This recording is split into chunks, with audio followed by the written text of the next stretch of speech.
Então, minhas queridas, eu desejo a vocês uma ótima manhã de segunda-feira. Vocês já tiveram aula de História Geral, agora entra com Geografia Geral, finaliza com o professor David, né?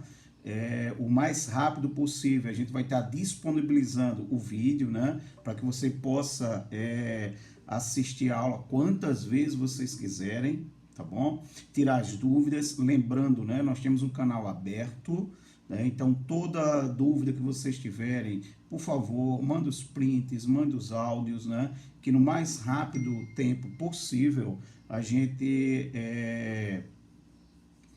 vai estar respondendo a vocês, tá bom? Nosso compromisso é que você chegue lá no dia do Enem ou das particulares que você fizer, não importa, o vestibular que você fizer, você se sinta confortável, se sinta segura, né? Sabendo que deu o seu melhor, que não ficou descoberto ou descoberta em nenhum momento, né? Do teu processo de ensino, de aprendizado, e que você, deu o teu melhor, vai chegar lá e vai cravar, vai entrar na universidade particular que você quiser, vai entrar na universidade pública que você desejar.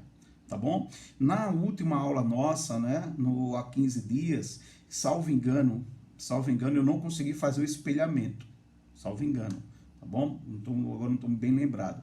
Se eu tiver problemas agora, eu vou pedir que vocês façam o quê? Tá? Eu coloquei os slides já no nosso grupo, né? Então você pode abrir os slides e vai acompanhando, porque eu vou estar tratando do assunto que é população, demografia, tá bom? Então vou fazer uma geral com vocês sobre população. É assunto basilar, né? É assunto recorrente no Enem e nas particulares. Todo tipo de vestibular sempre trata, tá? Sempre trabalha com o tema demografia, população. Tá bom? A Ana Dora acabou de chegar, então a gente está começando a ter um grupo legal, ter um quórum legal, para a gente poder fazer, para desenvolver a aula, tá bom? Então, gente, olha, população é tema recorrente em tudo que é vestibular nesse país todo, né? Então, eu preparei um material que eu vou trabalhar com vocês, os conceitos. Vocês precisam saber o que é um país populoso, o que é um país povoado, o que é superpovoamento. Tem que entender também os indicadores, os coeficientes do que é taxa de natalidade, mortalidade, fecundidade. As pessoas acabam confundindo muito. Quero trabalhar com vocês também um gráfico chamado pirâmide etária, né? Trabalhar com vocês as principais teorias demográficas que aparecem nos vestibulares.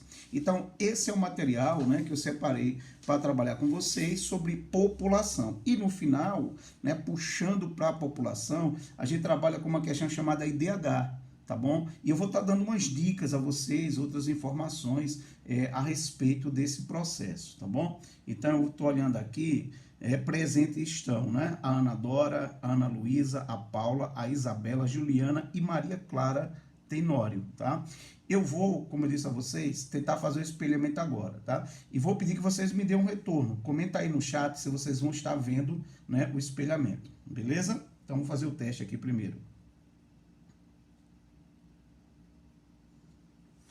Vamos ver se vai. Vocês conseguem ver alguma coisa? Tá escuro, tem mais ou menos essa frase em inglês, watch sharing your screen with everyone. É isso que tem? Vou tentar colocar uma imagem aqui, tá? Vamos ver se vai.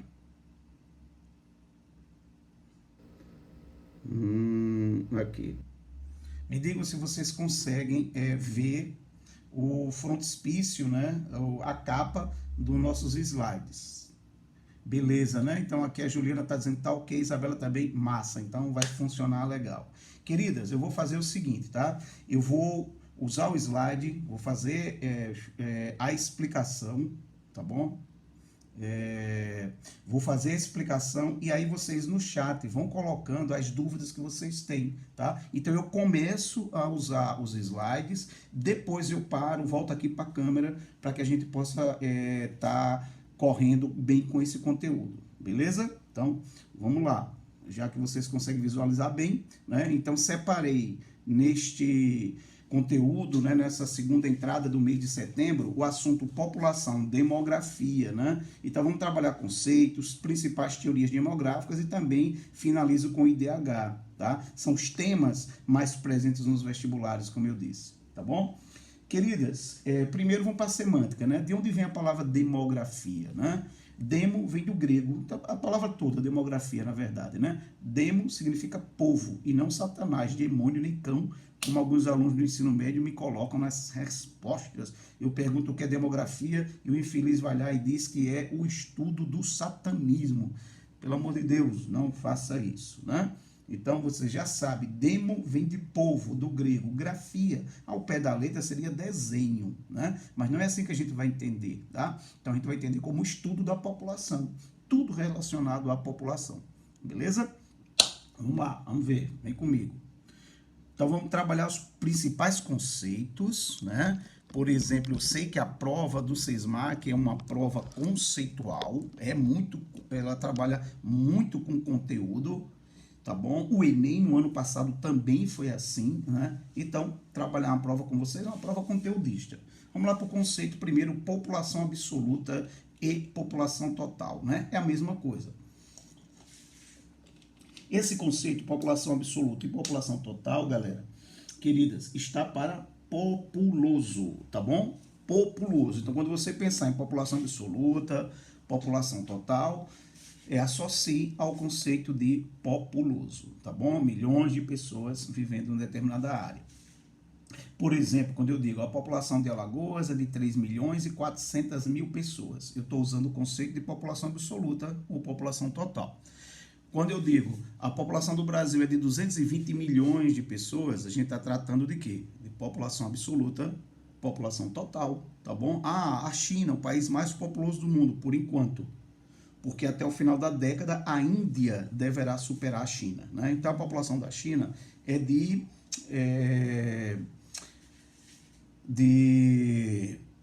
1 bilhão e 400 milhões de pessoas. Responder aqui a colega que está lá no grupo perguntando, é o segundo link, né? Ela está perguntando lá, segundo link. Então, deixa eu dar uma olhadinha aqui. Segundo... Vou colocar aqui, tá?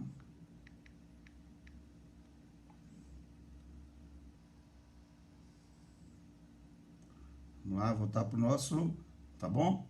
Então, legal? Deixa eu ver aqui, aceitar aqui quem foi. Maria Fernanda, querida, seja bem-vinda, tá? Já iniciei aqui o espelhamento, a primeira partezinha que eu comecei a trabalhar com suas colegas, tá bem? Então, eu estou aqui usando o slide, né? População absoluta, população total, tá bom?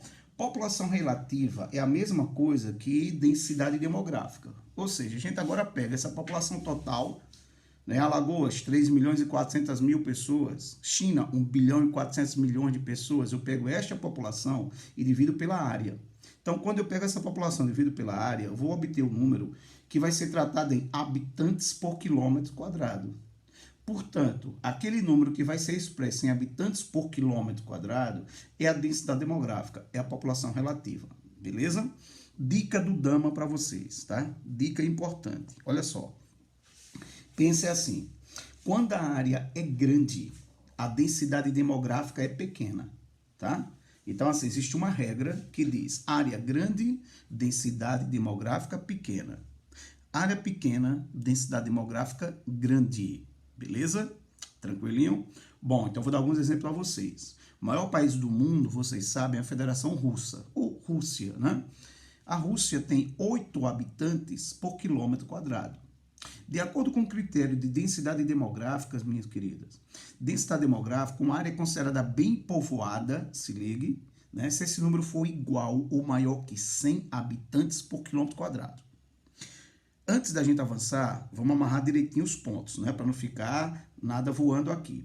População absoluta é a mesma coisa que população total, e eu estou trabalhando isso para o conceito de populoso, tá bom? População relativa ou densidade demográfica, eu estou tratando do conceito agora de povoado. Percebeu a diferença? Populoso, milhões de habitantes. Povoado, habitantes por quilômetro quadrado. De acordo com o critério de densidade demográfica, uma área é considerada bem povoada se esse número for igual ou maior que 100 habitantes por quilômetro quadrado.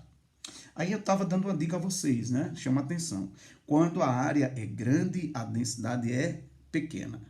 E quando a área é pequena, a densidade é grande. Né? Então vamos lá para os exemplos. Rússia, 8 habitantes por quilômetro quadrado. Veja que então a população da Rússia, né, a densidade demográfica da Rússia, né, sua população relativa é pequena, está muito inferior aos 100. Por exemplo, o Canadá, 3 habitantes por quilômetro quadrado. E olha, são países grandes, tá vendo? Estados Unidos, 35 habitantes por quilômetro quadrado. Brasil, 25 habitantes por quilômetro quadrado, tá vendo? Então a regra diz que quando a área é grande, a densidade demográfica é pequena. Mas eu estou falando em regra. E toda regra tem exceção. E qual é a exceção? Você vai se ligar. É o seguinte, né? É você pensar que a China é a exceção. A China é um país populoso, na verdade, por enquanto, o mais populoso do mundo. Eu digo por enquanto, Fernanda, porque eu estava dizendo um pouquinho antes de você entrar que, tá?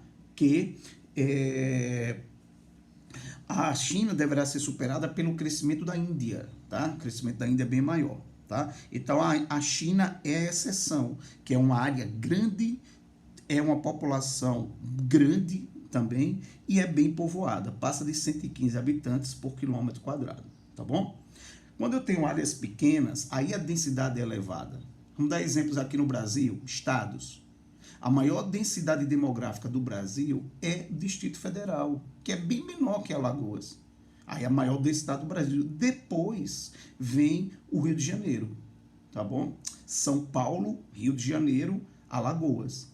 Então, olha só, dos estados brasileiros, Alagoas, que é o segundo menor estado do Brasil, é o terceiro mais densamente povoado. E Alagoas cai muito no vestibular do SESMAR aqui, tá bom? Então, área pequena, densidade grande, tá? Então, assim, Japão, Bélgica, Holanda, Bangladesh são países pequenos e têm grande densidade demográfica, tá bom? Espero que tenha ficado claro isso para vocês. Senão, eu vou tirando essas dúvidas. Vou agora para o terceiro conceito. Galera, queridas, superpovoamento não tem nada a ver com o número. Crava isso aí, tá bom? Anota no teu post-it, anota no teu caderninho aí. Superpovoamento é um conceito demográfico que está tratando não do número em si, mas das condições econômicas e sociais daquela região, daquele país, daquela área, tá? Vamos dar um exemplo a vocês. O Japão tem aproximadamente 340 habitantes por quilômetro quadrado. No entanto, as condições de vida no Japão são muito boas, né? O Japão é o país com o maior número de população centenária. É o país com o maior número de milhares de pessoas que chegam aos 100 anos de idade e passam. A expectativa de vida no Japão é muito alta, na casa de 90 anos. O analfabetismo praticamente não existe, é muito baixo. Também é baixa a mortalidade infantil. Água tratada, saneamento básico, residência digna é comum, tá? É um dos países menos violentos do mundo. A maioria da população está empregada, e eu não estou dizendo que o Japão é um paraíso, longe disso, não estou falando disso, tá? Mas está falando de questões econômicas e sociais. Então, assim, a sociedade japonesa, ela atende às necessidades do seu conjunto, né? O pobre, o miserável, o cara que mora na rua, é realmente algo muito pequenininho, muito ínfimo. Então, a gente vai dizer que o Japão, com 340 habitantes por quilômetro quadrado, não pode ser considerado uma área de superpovoamento. Por quê? Tá? Porque as condições sociais atendem às necessidades dessa sociedade, dessa população. Agora vamos pensar, por exemplo, num país que a densidade demográfica seja de 40 habitantes por quilômetro quadrado. 40 habitantes por quilômetro quadrado já é menor do que o indicador para dizer se a área é bem povoada ou não, não é verdade? Mas se liga, agora imagine que esse país tem um alto índice de desemprego, de violência urbana. Os transportes não funcionam a contento. A mortalidade infantil é alta. A expectativa de vida é pequena, tá bom? As mulheres, elas acabam não tendo as mesmas oportunidades que os homens. Muita gente não tem casa própria, mora em aluguel, em submoradia. Então, gente, isto aí é que vai ser considerado para superpovoamento, tá bom? Se ligou direitinho? Então, quando você se deparar com o conceito de superpovoamento, nada tem a ver com o número. Tem a ver com o quê? Com as condições econômicas e sociais. Massa? Vamos lá. Vamos para o próximo tópico. Vamos trabalhar com os coeficientes agora. Taxa de natalidade e taxa de mortalidade. Numa pegada só, essas duas. Essa taxa de natalidade é você pensar o seguinte. Imagine que há um grupo de 1.000 pessoas. 1.000 pessoas. Quantas nasceram para cada 1.000 pessoas que já existiam? Então, esse é o coeficiente chamado taxa de natalidade. Tá? Então, para cada 1.000 pessoas que já estavam vivas, quantas nasceram nesse grupo de 1.000? Isso é a taxa de natalidade. Agora, a taxa de mortalidade também é um coeficiente tratado em por 1.000, como eu coloquei aí no slide, né? E aí você pensa o seguinte, bom, e tem 1.000 pessoas vivas. Quantas morreram para cada 1.000 pessoas? Não importa as causas, tá? Isso a gente não vai discutir agora. É só o indicador, tá bom? Então, taxa de mortalidade diz, para cada grupo de 1.000 pessoas que estavam vivas, quantas morreram, tá bom? Isso é muito importante, gente, porque eu vou dar uma avançadazinha agora para o conceito de crescimento vegetativo ou natural. Esse conceito de crescimento vegetativo ou natural, chamado de CV, ele é obtido numa relação entre as taxas de natalidade e a taxa de mortalidade. Então, eu pego esses dois coeficientes e vou comparar, tá? Então, aí significa dizer que a população irá crescer ou não, né? Então, eu tenho, por exemplo, um crescimento vegetativo natural, ele pode ser positivo, ele pode ser negativo, ele pode ser nulo, tá? Quando é que ele é positivo? Quando a taxa de natalidade supera a taxa de mortalidade, né? Quando nascem mais pessoas do que morrem, você está tendo um crescimento vegetativo ou natural positivo. O seu contrário é quando a taxa de mortalidade geral, né, supera a taxa de natalidade, ou seja, não está tendo reposição. O número de nascidos não equivale ao número de óbitos. Então, o que é que vai acontecer? Essa população irá diminuir. E quando ela diminui, nós dizemos que está havendo um crescimento negativo. Tá? Existem casos raríssimos, que é do crescimento nulo. Por exemplo, no início dos anos 2000, se observou que na Dinamarca, a taxa de natalidade era igual à taxa de mortalidade. Então, durante alguns anos, se observou que a população não diminuía, mas também não crescia. Então, a gente dizer que é um crescimento nulo. Belezinha? Vamos avançar. Taxa de fecundidade igual a filho por mulher. Minhas queridas, esse indicador é um que acaba gerando dúvida para muita gente, tá? Muita gente, muito candidato, na hora da prova, confunde taxa de natalidade com taxa de fecundidade. E são coisas diferentes, tá bom? Aí você vai dizer, ô Dama, como é que eu vou saber, como é que eu vou me lembrar desse esquema aí na hora da prova? Lembre, taxa de natalidade é um indicador que demonstra quantas crianças nasceram para um grupo de 1.000 pessoas que estavam vivas, né? A taxa de fecundidade é um indicador que diz quantos filhos a mulher teve. É filhos por mulher. Quantos filhos ela gerou, tá? Alguns autores trabalham com filhos por casal, tá? Mas o mais adequado é filho por mulher, tá bom? Então, taxa de fecundidade é filho por mulher. Tá? Pode ser 6 filhos por mulher num país, pode ser 2 por mulher, pode ser 1, tá bom? Então, taxa de fecundidade filho por mulher. Não esqueça disso, beleza? Tem uma outra taxa que aparece muito e ela é um excelente indicador se o país está desenvolvido, se ele está se desenvolvendo ou não, tá? Que é a taxa de mortalidade infantil. A taxa de mortalidade infantil é o seguinte, nasceram 1.000 bebês vivos, porque a gente sabe que tem os natimortos, né? Tem as crianças que nascem mortas, tá? Mas vamos partir do princípio daquele que nasce gritando, chorando, respirando, coração batendo, vivinho, vivíssimo, né? Então a taxa de mortalidade infantil é o seguinte, num período de 12 meses, quantos bebês nasceram? Na verdade, antes de completar o primeiro aninho de vida.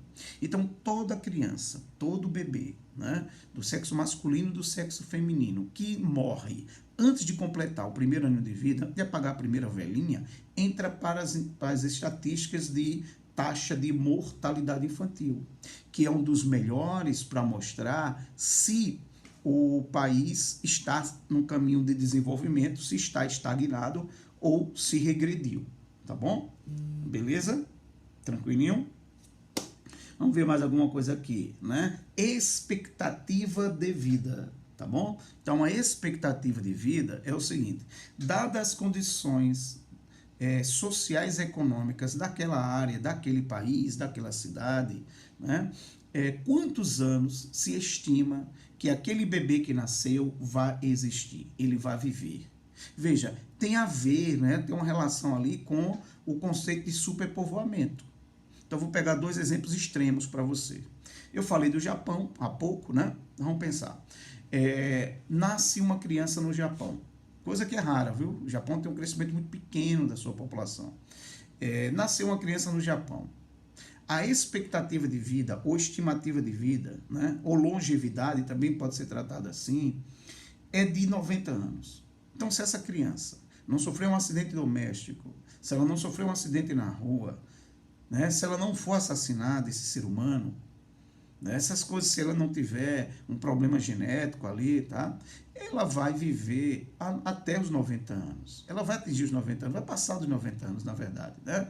Porque ela tem água tratada de saneamento básico, se alimenta bem, tem uma residência que garante dignidade, né? Vai ter emprego. A violência social é uma das menores do mundo, a violência urbana, né? Gente, tem centenas e centenas de cidades no Japão que o policial ele passa muitos anos sem saber o que é um homicídio, tá? Agora vamos pensar no contrário. Vamos pensar num país como o Haiti, o país mais pobre da América. No Haiti, 80% da população é considerada vivendo abaixo da linha da pobreza. Abaixo da linha da pobreza, não é nem pobre, hein? São miseráveis. O Haiti é marcado por um número muito grande de pessoas que não têm uma casa digna para viver. Uma casa de alvenaria, por exemplo. Moram em barracos, né? Barracos que não são atendidos com água tratada, ou saneamento básico, ou coleta de lixo. As pessoas se alimentam mal. Eu cansei de assistir documentários e ler sobre umas bolachas de barro que as mães preparam para os filhos porque não tem nada que comer. Tá? Violência muito grande. Aí você pensa, bom, um ser humano nasce no Haiti, lamentavelmente, as perspectivas de vida dele não vão ser longas. Né? A estimativa de vida, a expectativa de vida, vai ser lá de 48 a 49 anos. Veja como é baixo. Praticamente a metade do tempo de vida do japonês. Percebeu? Então, expectativa de vida tem muito a ver com as condições econômicas e sociais daquela área. Tá? Gente, por fim, nesse slide, e aí eu paro o slide, vou para a câmera, né, olhar os chats de vocês, ver se tem dúvidas, né, para a gente poder avançar para o próximo tópico, tá bom? O conceito de crescimento populacional, que é CP, não confundir crescimento populacional com crescimento vegetativo, que nós vimos há pouco, né? Eu disse a vocês, olha, o crescimento vegetativo é uma relação entre os coeficientes taxa de natalidade e taxa de mortalidade. O crescimento populacional, ele é diferente. Por quê? Porque ele já pega o crescimento vegetativo, ele já pega, tá bom? Mas aí ele acrescenta os imigrantes, os que chegam. Então, eu já sei se a população cresceu positivo, negativo, foi nulo, e eu vou somar com os imigrantes que chegaram naquele país, tá bom? E eu subtraio os que saíram, os imigrantes. Então, isso é o crescimento populacional. Não confunda com o crescimento vegetativo, tá bom? O vegetativo é só a relação taxa de natalidade e taxa de mortalidade. Já o crescimento populacional é isto mais imigrantes que chegam menos imigrantes que saem. Beleza? Tá bom? Bom, então, o que vai acontecer agora? Eu vou dar uma parada aqui no compartilhamento, tá bom? E venho aqui para a câmera, tá? Dou uma olhada nos chats, né? Por exemplo, eu estou vendo que ninguém digitou nada, só o bom dia, claro. Ah, sim, a Paula colocou alguma coisa aqui. A Paula diz, é característica dos países desenvolvidos ter crescimento negativo, devido à pirâmide etária invertida. Bom, Paula, vamos lá, comentáriozinho para você. A Paula colocou uma coisa, né, que pirâmide invertida. A gente vai falar de pirâmide etária daqui a pouco, mas Paula e demais, a pirâmide etária invertida, ela é o seguinte: a gente vai pegar um determinado segmento da população, que é aqueles que atingiram 80 anos, tá? Então não é só ser idoso, mas um grupo especial de idosos, tá? Então aqueles que atingiram 80 anos. Então você tem uma expectativa de vida muito longa. Paula, alguns países, e nem todos são desenvolvidos, já apresentam uma taxa de crescimento negativa. Vou dar alguns exemplos. A Alemanha, desenvolvido, mais rico da Europa. Itália, negativo. Bulgária, que não é. Bulgária é considerada ali, mas assim, está muito mais para um país emergente do que para um país realmente desenvolvido. Tá? Rússia está na mesma categoria do Brasil de país emergente. Então, 4 exemplos de países que esse crescimento é negativo. Né? Por que ele está sendo negativo? Tá? Porque a taxa de reposição, o crescimento vegetativo, né, ele está sendo inferior. E qual é a taxa de reposição? Você vai anotar aí, tá? 2,1. Então, essa é considerada a taxa de reposição. Se um país cresce 2,1, então significa dizer que o que está nascendo supre o que está morrendo, em termos de número. Então, você está repondo essa população. Ela não vai ficando negativa. Mas esses 4 países que eu citei, a Itália, a Alemanha, a Bulgária e a Rússia, acontece que o número de mortos é maior que o de nascimentos. Por que isso acontece? Entre outras coisas, você vê aqui, estou dando essa aula para vocês, não tem um rapaz, né? Não tem um homem, tá só mulheres, né? Então é que a inserção da mulher no mundo do trabalho, a sua qualificação, né?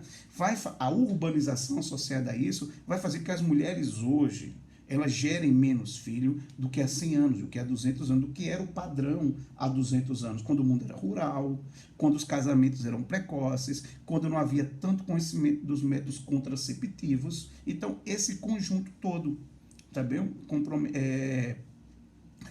contribui para isso, né? No caso da pirâmide invertida que Paula falou, é que as condições de vida realmente nos países melhoraram, né, em boa parte, então o número cada vez maior de pessoas atinge os 80 anos de idade, né? Então a pirâmide invertida do Brasil tem crescido, como a do Canadá, do México, dos Estados Unidos, da Alemanha e assim sucessivamente. Só para fechar isso, que eu acho que foi um ponto importante que Paula colocou, é você pensar o seguinte, tá? Normalmente os países que têm crescimento negativo são países desenvolvidos. Assim como os países que têm um crescimento acelerado dessa população são países subdesenvolvidos, rurais e agrários. Beleza? Tranquilo? Então vou avançar mais, tá bom? Paula já fez a observação aqui, tá legal, massa. Então agora a gente vai avançar mais slides, tá bem? Vamos lá.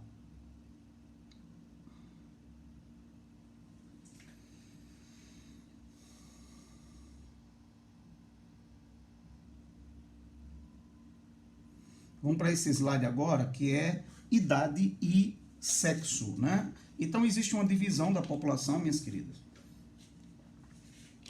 que é o seguinte, né? É o gráfico conhecido como pirâmide etária. Ela é dividida em 3 etapas, ou 3 estágios, ou 3 partes, que nos diz assim, né? A base dessa pirâmide, a gente chama, né? Nessa base vão estar os jovens, primeira idade. Tá? Então, na base estão os jovens, primeira idade, que é chamada de juventude. Atualizando, viu, gente? Porque durante muito tempo, as idades não eram essa, tá? Isso foi uma reformulação na década passada, tá bom? Então, a juventude é todo o segmento da população que está entre 0 e 24 anos. Juventude, tá? Então, vocês, por exemplo, estão nesse segmento aí, tá bom? Juventude, primeira idade. A segunda idade são os adultos, né? Então, a segunda idade são os adultos, também chamada de maturidade, né? Onde você vai ter o grupo de pessoas dos 25 anos até os 64 anos. Tá? Como eu disse, isso mudou há pouco tempo. Tá? Isso mudou há pouco tempo. Tá? Então, agora os adultos são considerados os que vão de 25 a 64 anos, segunda idade. O terceiro, então, eles formam o corpo da pirâmide, tá? Os jovens é a base, os adultos é a maturidade, é o corpo dessa pirâmide, enquanto os idosos formam a terceira idade, né? Famosíssima expressão terceira idade, tá? Para alguns, melhor idade, mas do ponto de vista biológico, a pior idade, né? Porque a sua visão já não é mais a mesma, articulação, né? Uma série de problemas que o corpo envelhecido vai criar obstáculos para as pessoas, né? Do ponto de vista de experiências, de vivência, né? De sabedoria, certamente, tá? Então a gente tem aí a terceira faixa chamada de terceira idade, idosos, né? E é a senectude. Fica ligado nisso, fica ligada nisso, tá bom? A gente fala muito em juventude, maturidade, tem a terceira, senectude, que são todas aquelas pessoas que vão de 65 anos para mais, tá? A partir de 65 anos, tá? Gente, eu quero chamar a atenção para vocês também, que eu coloquei no livro, tá? E no nosso slide mais adiante, a figura da pirâmide etária, deixa eu ver se eu localizo aqui, sim, aqui, tá? Então, pirâmides etárias, e a gente pensar o seguinte, olha, fique bem atenta na hora de interpretar esse gráfico, né? A pirâmide etária não é nada mais, nada menos que um gráfico, né? Que coloca as mulheres no lado direito da pirâmide e os homens do lado esquerdo. Não esqueça disso, tá? Eu separei aqui alguns tipos de pirâmides para vocês, né? E dizendo, olha, o vermelho ali é a base, o azul é o corpo, e essa cor aí, meio alaranjada, né, mais clara, é o topo da pirâmide, né? Então, base, juventude, corpo, maturidade, topo, senectude, né? Quando a base é muito larga, não esqueça, é típica de país subdesenvolvido, tá? Ela vai se afunilando, ó. Então, você pegar um gráfico como esse, duas coisas você tem que associar. É país subdesenvolvido, sem dúvida nenhuma, e normalmente é uma economia mais agrária, onde a população é mais rural, tá? Já a segunda, né, do lado direito, você está vendo que a base é estreita. Então, ó, país desenvolvido, não, as mulheres não têm muitos filhos, as famílias não são muito grandes, né? É uma população urbana, tá? Existem muitos adultos. É o que a gente chama, gente, de janela de oportunidades. Anota aí essa dica do Dama para você também. Janela de oportunidade, tá bom? Você tem uma população adulta, bem qualificada, com bom nível de instrução, de estudo, que está apta a exercer as funções que a sociedade necessita, tá bom? E observe que nessa pirâmide dos países desenvolvidos, a população envelhece mais, né? E se você for atenta, e eu sei que você eu vou até dar um zoom, tá bom? Observe aqui que o lado direito, que é o das mulheres, depois de uma certa idade, tá? Existe mais mulheres no conjunto da população do que homens, né? Isso é explicado por N razões. Primeiro, que as mulheres são muito mais preocupadas e mais cuidadosas de sua saúde do que nós, os homens. Isso é fato, né? Homem para o médico meio difícil, é bicho bruto, tá? Mulher mais cuidadosa, né? Tem a questão cultural também, tá bom?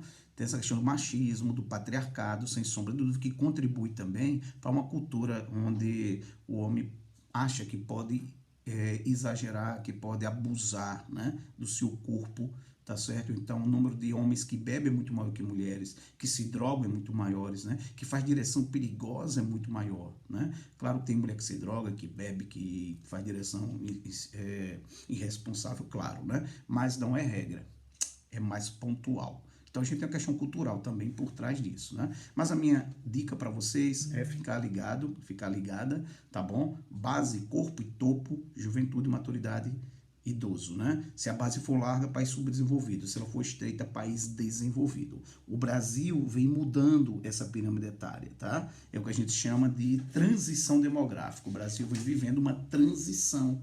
O crescimento já não é mais tão acelerado, né? Mas a parte de Brasil fica para o meu querido Clécio, tá? A base do Brasil já vai estreitando e o Brasil está envelhecendo. Mas lembre-se, o Brasil não é um país de idosos, não é, tá? Oficialmente, 11% dos brasileiros e brasileiras têm mais de 60 anos. Então tá lá, né? A partir de 65 é a terceira idade. Então você tem um número grande de brasileiros que já tem 60 anos. Porém, é 11% só, são 11%, né? Quando a gente compara com países que podem ser comparados com o Brasil, como é o caso da Polônia, chega a 24% na Polônia, tá? Então você pensar, para cada 4 poloneses e polonesas, uma idosa. No Brasil, para cada 10 brasileiros e brasileiras, um tem 60 anos. Então, o Brasil está envelhecendo, mas não é um país de idosos. Fique atento a isso, tá bom? Bom, então vamos aqui para teorias demográficas, tá bom? Eu trouxe nos slides 3 para vocês, 3. E eu vou comentar, vou fazer um podcast para vocês de uma quarta teoria. Eu digo, não, essa eu vou fazer no podcast. Vai ser melhor do que no momento da aula, tá bom? Porque ela é pouco citada, ela é mais recente. As mais citadas eu já coloquei aqui no slide, tá bom? Gente, teorias demográficas são as teorias que tentam explicar o crescimento da população humana ao longo da história. Então, há um estudo sobre esse crescimento e, obviamente, os seus impactos. O que isso vai impactar na vida das pessoas, tá? Então, as teorias demográficas são importantes porque, ao estudá-las, os estados muitas vezes vão elaborar as suas políticas públicas. Por exemplo, se nascem muitas crianças, se nessa população tem muitas crianças, vai ser necessário construir mais creches, mais escolas, mais clínicas, né? Já se eu tenho uma população que está envelhecendo, que tem muitos idosos já, eu tenho que pensar na previdência, eu tenho que pensar no sistema de pensionato, né, de pensões para as pessoas, tá, de benefício. Eu tenho que pensar em políticas públicas voltadas para esse público de terceira idade, com mais de 60 anos, né? Eu tenho que pensar como fica o mundo do trabalho, né? Porque nascer e morrer para o Estado vai ter que envolver toda a sua política, né? Construção de universidades, de escolas, de conjuntos habitacionais, investimento em infraestrutura e por aí vai, geração de emprego, tá bom?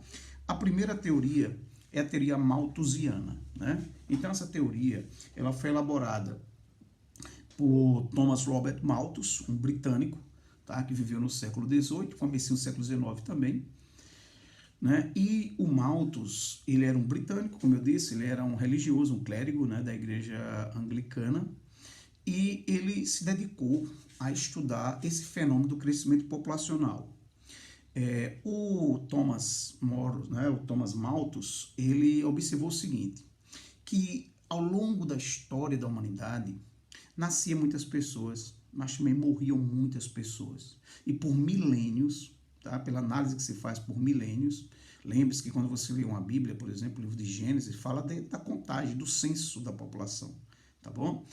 A fala de Jesus Cristo fala do censo, né? Tá? Então havia uma contagem da população no mundo antigo, na Grécia, em Esparta, na Fenícia, né? Na China, etc, tá bom? Então o que acontece? Se observou que a população humana, ela crescia muito pouco. Era devagarzinho, crescimento lento. Por quê? Porque nascia muita gente, mas também morria muita gente. E por que morria muita gente?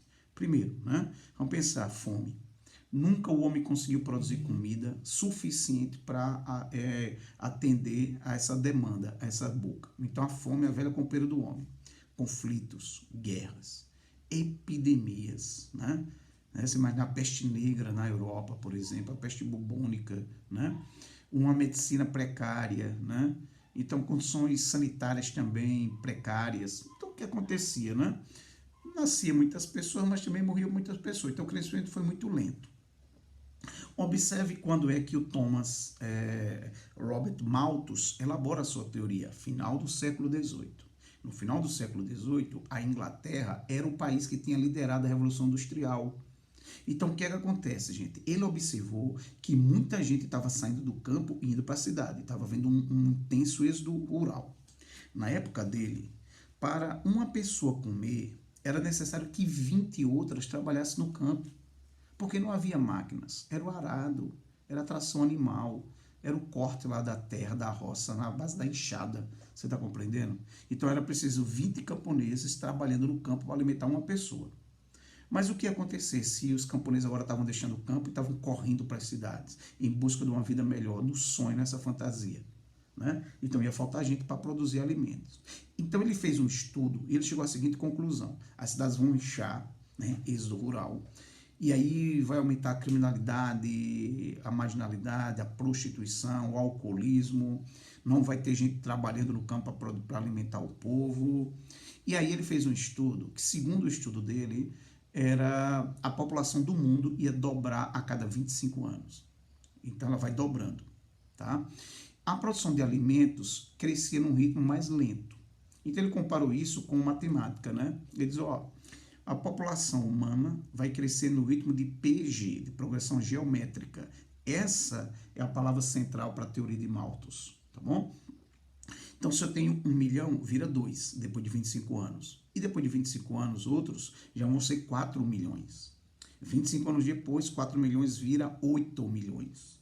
E mais 25 anos depois, ou seja, num espaço de um século, eu tinha 1 milhão, virou 2, 2 virou 4, 4,8, né? Virou 8 milhões, de 1 foi para 8, tá? E mais 25 anos, vai para 16 milhões. Veja que crescimento exponencial. Agora, e o alimento? Era 1 milhão de toneladas. Foi para 2 milhões. E depois para 3. E depois para 4. Vai crescendo, mas num ritmo lento. Então ele previu que haveria muita fome, fome aguda e fome crônica. Tá? Galera, se ligue que é uma diferença, né? As duas são terríveis, né? Mas a fome crônica é a fome cotidiana, é a fome diária, é a fome dos indigentes, das pessoas que pedem esmola nas ruas, as pessoas que não recebem os carboidratos, os lipídios, as vitaminas, a gordura necessária, tá bom? A fome aguda é a total ausência de alimentação de uma pessoa ou de um grupo. Então, essa pessoa fica privada de se alimentar. Resultado, né? O corpo vai definhando, vai perdendo a sua gordura, vai perdendo a sua musculatura e fica literalmente um esqueleto ambulante.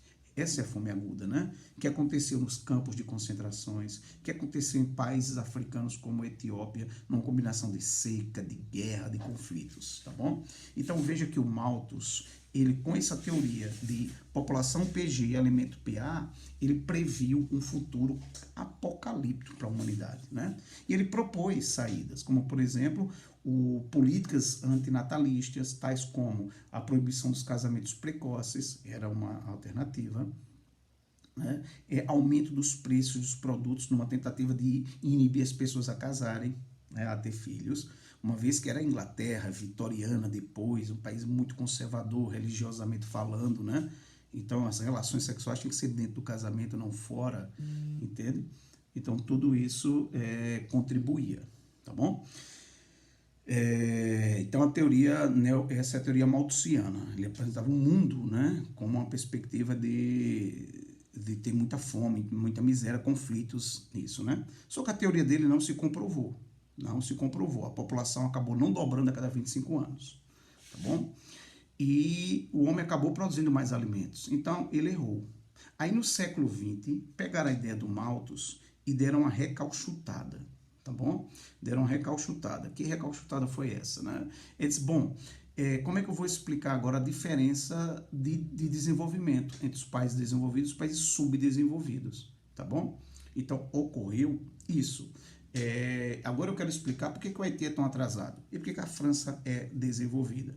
Na concepção dos neomalthusianos, que elaboraram essa teoria depois da Segunda Guerra Mundial, a razão era simples. É que nessas sociedades como Haiti, Serra Leoa, Sudão do Sul, Afeganistão, países muito miseráveis como Bangladesh, é porque havia muitas crianças, muitos jovens no conjunto dessa população. E os jovens e os jovens e as crianças, por exemplo, fazem parte da PEI, lembra? População economicamente inativa. Então é só gasto, é só custo. Então, na concepção dos neomalthusianos, esses estados pobres, eles acabavam tendo que gastar os seus parcos recursos em áreas que não são produtivas economicamente, tais como escola e saúde. Melhor seria investir na área produtiva. Agora, para fazer isso, então, os estados pobres deveriam adotar políticas antinatalistas, tais como o controle da natalidade. Então, essa é uma palavra-chave para essa teoria, tá, gente? Ele vai dizer para que as pessoas, as famílias, né, tenham um número de filhos determinado pelo Estado. Então, o Estado é que vai dizer, olha, só pode ter X filhos. Isso é política, né, uma política antinatalista, tá bom? Que é o controle da natalidade. No século passado, 2 países ficaram muito famosos por adotá-los, né? A Índia e a China. E a China acabou sendo ainda mais eficiente do que a China foi mais eficiente do que a Índia. Por isso que a população da Índia deverá superar a da China antes que esse século termine. Durante mais de 40 anos, a China adotou a política do filho único, né? Então, de 73 até outubro de 1915, na China, nas cidades, só podia ter um filho. No campo, podia ter dois, tá? De outubro de 2015 para cá, já se vai quase 5 anos, né? Então, na China agora não tem mais a política do filho único, tem a política do filho do segundo filho. Pode ter 2 filhos, tá bom? Resumindo a teoria neomalthusiana, novo, né? Eles dizem, não está faltando comida não, a população não dobrou a cada 25 anos. Mas eu vou explicar o subdesenvolvimento. E eu vou explicar que os países subdesenvolvidos são subdesenvolvidos porque tem no conjunto da sua população um número muito grande de crianças e jovens. Qual é o meu objetivo? Reduzir esse crescimento. Fazer com que essa população fique mais adulta e não tão de crianças. E aí eu consigo, então, produzir. Tá bom? Então, vou ter que investir na área produtiva e não no que eles consideram gastos sociais. Gastos sociais, educação e saúde. Beleza? Isso é a concepção deles. Vamos lá. Depois dessa teoria, chegou uma teoria chamada teoria reformista, também chamada de marxista ou antimalthusiana. Essa teoria não foi Marx que fez, tá? Mas como Marx foi um filósofo do século XIX que escreveu alguns dos livros mais impactantes no mundo, né, da teoria marxista, o que é que ocorre? Os vários intelectuais do século passado, do século XX, que estudaram, né, o crescimento populacional, aplicaram isso à concepção marxista, né, que é uma concepção do materialismo histórico, né, tá bom? Da dialética marxista, né? E eles explicam o seguinte, bom, a gente refuta as duas teorias. Primeiro, não falta comida no mundo. Isso está provado, tá, gente? Não falta comida no mundo, né? Então, os malthusianos dizem, olha, as pessoas passam fome, gente morre de fome, não é porque o planeta não produza comida, porque desde o século passado, gente, praticamente há 100 anos, o homem conseguiu vencer a fome. Há 100 anos, a humanidade produz mais comida do que tem bocas para alimentar. Mas como é que eu vou explicar que as pessoas morrem de fome ainda hoje? Porque centenas de milhões de pessoas estão passíveis a morrer de fome. Simples. Injustiças sociais, desigualdades econômicas, concentração de renda na mão de poucos, miséria, pobreza espalhada pela maioria. É isso que explica a fome em vários lugares do mundo, tá? Para vocês terem uma ideia, em 1989, portanto há 31 anos, dada a tecnologia daquele momento no campo, era possível produzir alimentos para todas as pessoas que estavam no planeta, se a população em 1989 fosse de 7 milhões e meio de pessoas. Então já tinha comida suficiente e tecnologia para produzir para as pessoas. No entanto, naquele ano, a população era um pouco mais que 5 milhões de pessoas. Hoje, gente, a população do planeta é de 7,5 milhões de pessoas, hoje. E o planeta tem condições de alimentar 12 milhões de pessoas. As pessoas morrem de fome, não é por falta de comida, tá bom? Segunda refutagem que a teoria reformista faz é o seguinte, ele diz, olha, não é o número de crianças e jovens que é a causa da miséria. Preste bem atenção, hein? Na teoria neomalthusiana, eles culpam o elevado número de jovens e crianças pelo atraso, pelo subdesenvolvimento. Então, na teoria neomalthusiana, o elevado número de jovens e crianças é a causa do atraso da miséria. Marx vem, a teoria marxista, aliás, não Marx, a teoria, né, marxista reformista diz, não, o elevado número de jovens e crianças não é a causa, é a consequência da miséria. Portanto, meus queridos e minhas queridas, para fechar essas teorias, né, se liga no seguinte, né, o que é que a teoria reformista, marxista ou antimalthusiana advoga? O que é que ela defende? Né? Ela defende reformas estruturais, reformas econômicas, tá? Como reforma agrária, reforma urbana, né? Taxação dos mais ricos, cobrar dos mais ricos, investimentos em áreas sociais, né? Então, se forem feitas essas reformas sociais, estruturais, se resolve o problema da injustiça, da miséria, da fome, da delinquência, etc. Tá bom? A quarta teoria eu vou mandar para vocês por podcast, beleza? Tá bom? Bueno, eu comentei, né, que A população do Brasil já não cresce mais tão acelerada, não foi isso que eu falei? Então a gente chega agora para um assunto chamado transição demográfica. Gente, eu disse há pouco, né, nas teorias, que durante muito, muito tempo a população do planeta crescia bem pouquinho, porque nascia muita gente e morria muita gente. Então isso a gente explica através de um gráfico chamado transição demográfica. Tá? E eu quero que você se ligue, anote aí a seguinte situação. Tá? A maior parte da história da humanidade, nós vivemos no que a gente chama de período pré-industrial ou primitiva, que convivíamos com alta taxa de natalidade e alta taxa de mortalidade. Então, o crescimento era bem pequenininho, tá bom? Havia uma estabilização populacional. Para vocês terem ideia, para essa população dobrar, na época de Cristo, havia 300 milhões de pessoas, isso há mais de 2.000 anos. Para dobrar, foram necessários 1.600 anos. Repara como demorou para dobrar. Agora, para dobrar outra vez, foi só preciso 200 anos, tá? Então, a gente entra agora na segunda fase, que é a divergência de coeficientes. Lembre-se, coeficientes são a taxa de natalidade e a taxa de mortalidade, beleza? Então, o que ocorre aí, né? As taxas de mortalidades vão cair abruptamente. Por quê? Por causa da urbanização que está associada à industrialização, porque o número maior de pessoas passam a ter água tratada, saneamento básico, coleta de lixo, as pessoas passam a se alimentar melhor, frequentar um médico, né, medidas sanitárias, tá? Então, o que acontece? As pessoas passam a viver mais anos, então a taxa de mortalidade cai abruptamente. No entanto, continua tendo muitos filhos, então o coeficiente chamado taxa de natalidade continua muito alto. Então, o que aconteceu agora? Houve um distanciamento dessas duas taxas.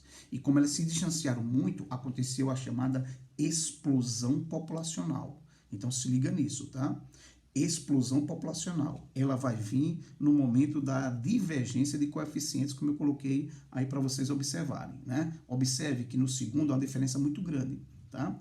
Acontece a terceira etapa, tá? Que é convergência de coeficientes. A taxa de natalidade também começa a declinar e vai se aproximando da taxa de mortalidade. É o que o Brasil vive agora. Portanto, gente, o número 3 equivale ao que a gente chama de momento de transição demográfica.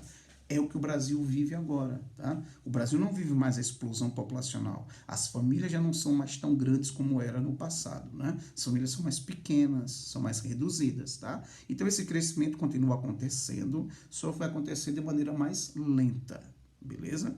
Mais lenta, tá bom? E aí o que Paula falou há alguns minutos, quando a gente falou aqui de pirâmide invertida, é a gente entender o seguinte, tá?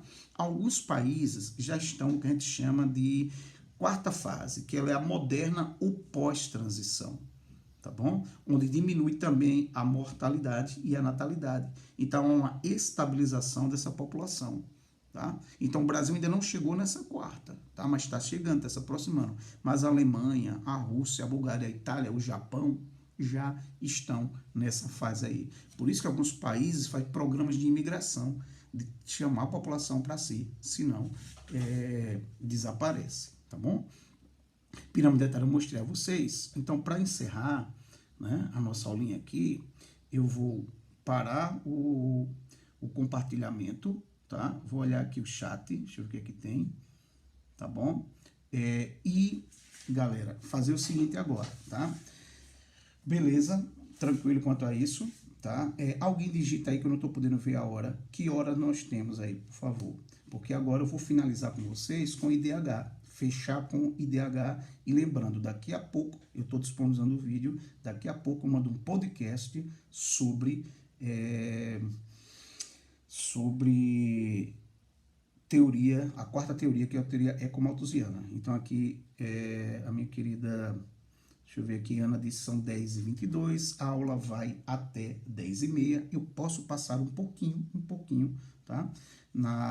Quando eu for explicar a densidade demográfica. Então estamos no tempo correto, tá? No tempo bom, aula marcada lá de 9h15, vai até 10h30, tem 8 minutos, eu posso passar mais um pouquinho se eu precisar. Tá bom? Então, gente, daqui a pouco eu mando um podcast explicando a teoria ecomalthusiana e disponibilizo a nossa aula de hoje, tá bom? Também vou pedir a vocês que qualquer observação, dúvidas, sugestões, críticas ao nosso trabalho, mande no WhatsApp. Pode mandar para mim, pode mandar para o Moa, para o David, para o Matheus ou para o Clécio, tá bom? O objetivo nosso é deixar vocês tranquilas, vocês chegarem lá tranquilos na prova, o mais confortável possível. Seja SESMAC, seja um CISAL, seja ENEM, qualquer vestibular que você for fazer, beleza? Então agora vem comigo para a parte final, né, desse assunto de demografia, que eu vou falar sobre uma das análises desse crescimento populacional, dessa qualidade de vida chamado IDH, tá? Então, mais um espelhamento para a gente poder concluir nossa aulinha de hoje.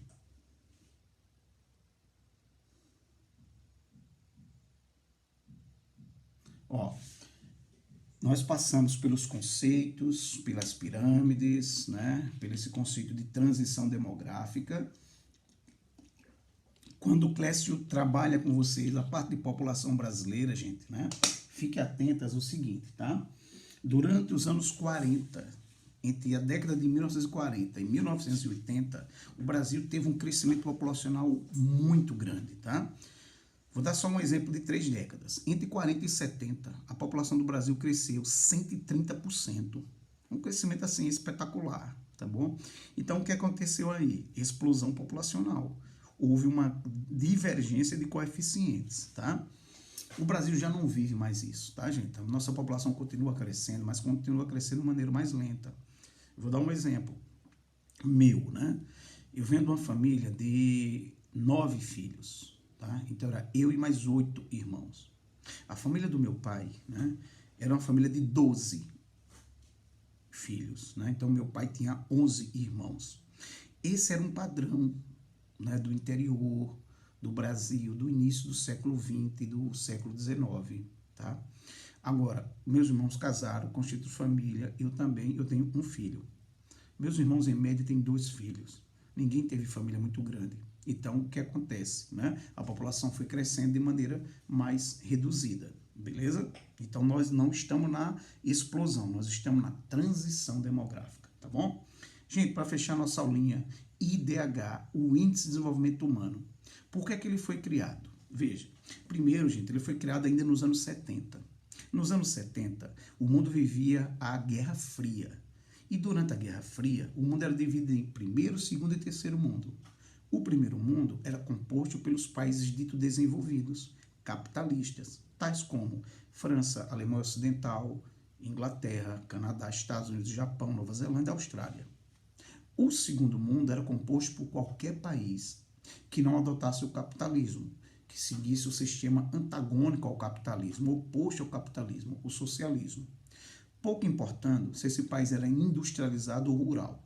Fosse socialista, já fazia parte do segundo mundo, beleza? Então, países como a União Soviética, a Coreia do Norte, a China, a Alemanha Oriental, Cuba, era segundo mundo, tá bom?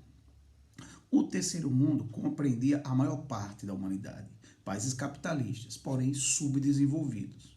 Nesse grupo entrava o Brasil. Aí, os anos 80 vai ser marcado por uma crise aguda do modelo socialista. Em 89, o Muro de Berlim é derrubado. Em 91, a União Soviética deixa de existir. Então, gente, não fazia mais sentido dividir o mundo em primeiro, segundo e terceiro mundo. Daí a ONU pegou esse estudo que existia nos anos 70 e disse, bom, vamos aplicá-lo agora. Não faz mais sentido usar primeiro, segundo e terceiro mundo.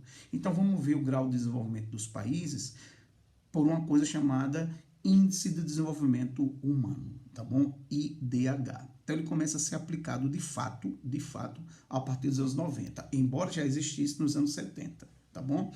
Ele observa 3 critérios, gente, né? Para ver quem é desenvolvido e quem não é desenvolvido, tá? Quem está mais avançado, quem está mais atrasado. Ele usa isso. Ele usa o critério saúde, tá bom? Que tem a ver com a expectativa de vida ao nascer. E segundo o IDH, o ideal, gente, é que todas as nações do mundo trabalhem, batalhem para que a população tenha atingido 75 anos de vida, tá bom? Então anota essa dica aí do Dama para vocês, tá?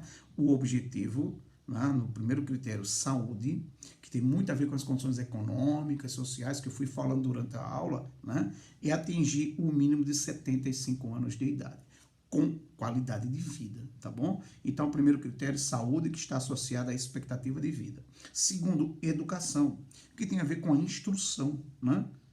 Os anos médios de estudos, né? que se espera da escolaridade. Esse segundo critério social, muito importante, defende a ideia de que se combata o analfabetismo. Que cada país, dentro da sua cultura, dentro da sua etnia, do seu idioma, né, instrua essa sua população. Né? Instrumentalize essa população, tanto na alfabetização das letras, mas também dos números, né? Da matemática, da escrita, saiba ler, saiba escrever, tá bom? Esse segundo critério do IDH, ele advoga que a escola ela seja de fácil acesso. De fácil acesso não quer dizer que seja pertinho de casa, até pode ser. Mas de fácil acesso é o seguinte, se tu numa sociedade tem gente rica, tem gente de classe média, tem gente pobre. Não importa a sua classe social, ele quer que a escola seja de fácil acesso, ou seja, que todos os membros dessa sociedade, independente da sua condição social, possa frequentar uma escola. Primeiro critério, de fácil acesso. O que é isso? Universalizar a educação. Segundo, né, é exatamente que essa educação ela seja de qualidade, né? Não adianta só fazer a escola por fazer, né? Mas que instrumentalize, que capacite essas pessoas, tá bom? Então, uma escola que ele trabalha com a ideia de combater o analfabetismo. Qual é o número aceito, né? Bom, o ideal era acabar totalmente com o analfabetismo. Não sendo isso possível, que a população em idade escolar que ficou analfabeta, esse número não exceda 5%. Então, o ideal é acabar com o analfabetismo, tá? Não sendo possível que esse número fique inferior a 5%, beleza? Não está dizendo que a escola tem que ser pública ou privada, não. Fácil acesso, qualidade e erradicar o analfabetismo. Terceiro fator do IDH é o mais falho, tá, gente? Que é o renda, tá bom? O renda. Muita gente vai chamar de renda per capita, tá bom? Mas também tem a ver com a paridade do poder de compra, tá? É você pensar que 10 dólares no Brasil não é a mesma coisa que 10 dólares nos Estados Unidos, né? 10 dólares são 10 dólares, beleza, tá bom? Mas tem a questão do poder de compra. Vou deixar isso claro para vocês. Imagina o seguinte, imagina que você vai numa padaria na periferia. Com 10 reais, você vai comprar muito mais pães, muito mais produtos na padaria, na periferia com 10 reais, do que se você vai numa padaria na Ponta Verde, na Jatiuca, em Pajuçara. Por quê? Porque o padrão de vida lá é mais alto. E aí o custo de vida é mais alto, né? Para ficar bem claro isso para você, um aluguel no Tabuleiro não é o mesmo valor que um aluguel na Ponta Verde. Mesmo que a casa do Tabuleiro seja melhor, seja maior, tá entendendo? Mas por estar no Tabuleiro, o seu valor do imóvel cai, tá bom? Então, isso é a paridade do poder de compra. Bom, então ele usou esses 3 critérios, né? 3 critérios, não esqueça, tá? E aí ele faz também, gente, que o IDH, ele está dividido em 4 estratos, tá bom? Tem o IDH muito alto, né? Porque o IDH é o número de 0 para 1, né? Quanto mais próximo do 0, mais atrasado é o país. Quanto mais próximo do 1, o país é mais desenvolvido. Tá bom? Então, eu tenho o IDH muito alto, também chamado, vai a dica para vocês, de muito elevado, tá bom? Então, ele vai de 0,801 até 1. Claro, nenhum país até agora chegou a 1, nenhum, tá? Então, você tem o topo dessa tabela que corresponde a 20% dos países do mundo. O IDH alto também pode ser chamado de IDH elevado, né? Porque o muito alto é muito elevado. O IDH alto ou elevado, ele vai de 0,701 a 0,800, tá? 10% dos países do mundo. Naí entra o Brasil. O Brasil está no IDH alto ou elevado. Terceiro, médio, de 0,551 a 0,700, 15% dos outros países do mundo. Tá? E o IDH baixo, né, é aquele que vai de 0 a 550 e dá mais da metade da humanidade. Então, veja que mais da metade da humanidade está no IDH baixo. Tá? Eu trouxe uma tabelinha para vocês do ano passado, portanto, bem atualizada, né, mostrando alguns exemplos para vocês que vocês não podem esquecer. Tá?